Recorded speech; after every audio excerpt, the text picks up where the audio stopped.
Hello दोस्तों, नमस्कार। अगर आपने ईएमआरएस अकाउंटेंट के लिए फॉर्म फिल किया है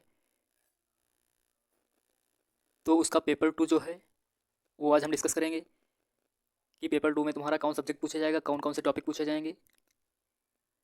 और अगर आपने ईएमआरएस का टीजीटी पीजीटी भरा है तो भी ये हेल्पफुल रहेगा वीडियो। और अगर आप यूपीपीसीएल अकाउंटेंट की प्रिपरेशन कर रहे हैं तब भी यह वीडियो इंपॉर्टेंट रहेगा आपके लिए। तो देखिए, इसमें सबसे पहले पेपर 2 के लिए क्या है, basic terminology and definition in accounting. इसके अंडर में आपके टॉपिक दिए गए हैं कुछ। ये टॉपिक आप देख सकते हैं, जैसे इसमें कैश है, अकाउंट रिसीवेबल है, अकाउंट्स पेबल है, सेल्स है, परचेस है एंड ऑनर सिक्योरिटी है। ये टॉपिक आपके हो गए। और भी टॉपिक दिए गए इसमें, रिटेन अर्निंग हो जाएगा, मिसलेनियस हो जाएगा। मिसलेनियस में आपका जो भी इन टॉपिक से क्वेश्चन छूट रहे हैं वो मिसलेनियस में आ जाएंगे सारे क्वेश्चन। अगला जो आपका है वो है business book keeping recording and reporting. Business book keeping जो होता है उसका रिकॉर्डिंग और रिपोर्टिंग के अंडर में देखिए क्या टॉपिक पढ़ने हैं। ये टॉपिक दिए गए हैं, आप देख सकते हैं। उसके बाद आपका है अकाउंटिंग। अकाउंटिंग का मतलब लेखांकन। लेखांकन आपने, अगर आपने कॉमर्स से पढ़ा हुआ है तो आप 11 से पढ़ रहे होंगे, 11 12 बी कॉम में भी पढ़ा होगा। अगर आपने एम कॉम किया तो एम कॉम में भी पढ़ा होगा। ये अकाउंटिंग के टॉपिक हैं आपके। और अकाउंटिंग के जो ये टॉपिक दिए गए, जैसे व्यापार लाभ और हानि खाता और बैलेंस शीट, इसमें आपके न्यूमेरिकल क्वेश्चन भी आ सकते हैं, क्योंकि आपका पेपर 2 डिस्क्रिप्टिव प्लस ऑब्जेक्टिव दोनों है, तो इसमें न्यूमेरिकल क्वेश्चन भी आ सकते हैं। ये आपके टॉपिक्स हैं। ब्रांच अकाउंट है इसमें। समायोजन का मतलब एडजस्टमेंट है।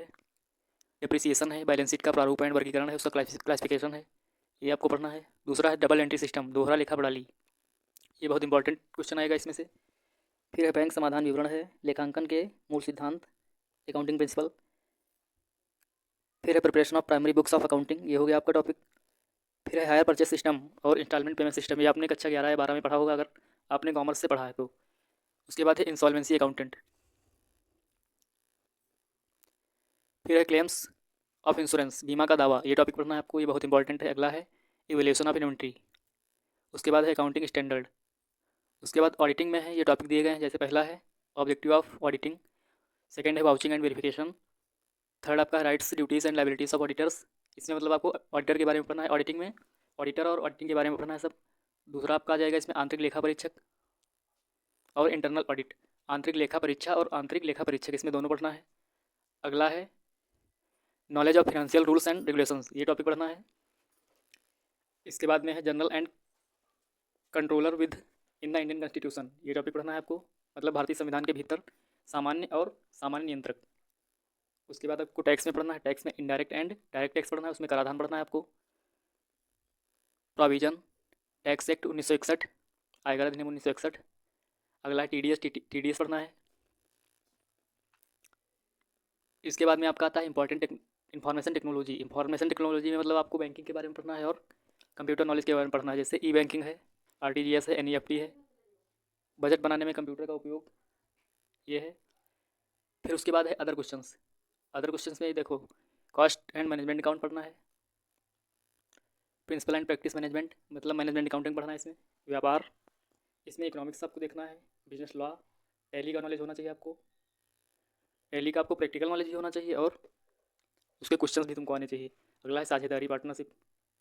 उसके बाद है कंपनी खाता, कंपनी अकाउंट्स पढ़ना है आपको, ये बहुत इंपॉर्टेंट है। इसका न्यूमेरिकल भी आ सकता है और इसका एक्ट भी आ सकता है। फिर मिसलेनियस में सारे क्वेश्चन आ जाएंगे जो इन टॉपिक से छुटे होंगे।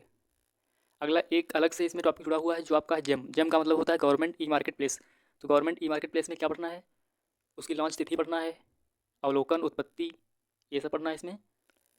फिर क्या है, उसका उद्देश्य पढ़ना है आपको, ऑब्जेक्टिव पढ़ना है, कोर पिलर्स क्या होते हैं ये देखना है, ट्रांसपेरेंसी, एफिशिएंसी, ये सब किसमें, जेम में देखना है। और जेम के अंडर में एक ये रूल दिया गया है, legal mandate.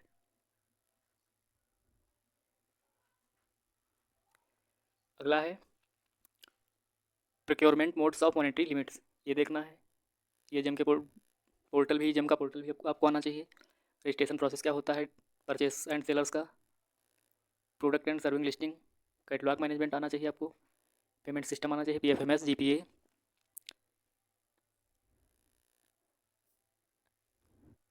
सीआरएसी and GeM. GeM के बारे में नॉलेज होना चाहिए आपको।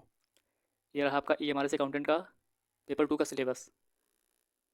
और कल से क्लासेस स्टार्ट हो रही हैं ईएमआरएस अकाउंटेंट के लिए, कॉमर्स पेपर 2 के लिए। उसमें आपको ऑब्जेक्टिव एंड डिस्क्रिप्टिव दोनों टाइप का पढ़ाया जाएगा।